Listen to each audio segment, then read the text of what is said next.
मोर घर खवाहू तोला नून भाजी चटनी, सब्जी के रेट बड़ा भारी है जी। आगे मोर घर खवाहू तोला नून भाजी चटनी, सब्जी के रेट बड़ा भारी है जी। मोर घर खवाहू तोला नून भाजी चटनी, सब्जी के रेट बड़ा भारी है जी।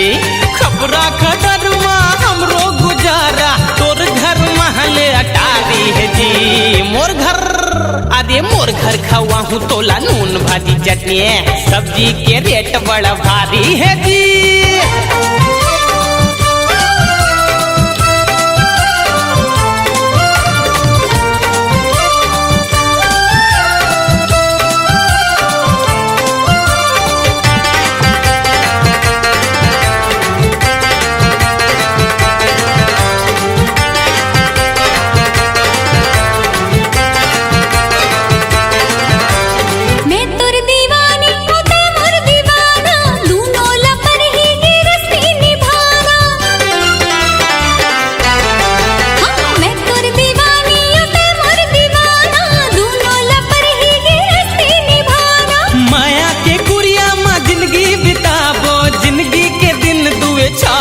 जी मोर घर अरे मोर घर खवाहू तोला नून भाजी चटनी, सब्जी के रेट बड़ा भारी है जी।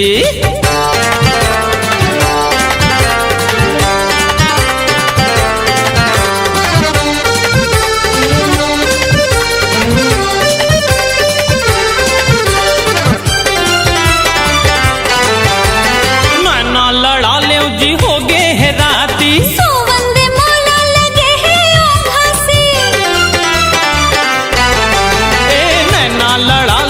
हो गए है रात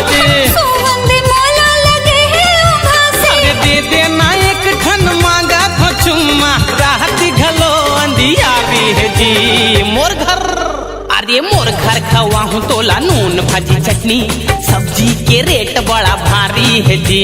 मोर घर खवाहू तोला नून भाजी चटनी, सब्जी के रेट बड़ा भारी है जी। खबरा खदर माँ हमरो गुजारा, तोर घर महले अटारी है जी। मोर घर खवाहू तोला नून भाजी चटनी, सब्जी के रेट बड़ा भारी है जी।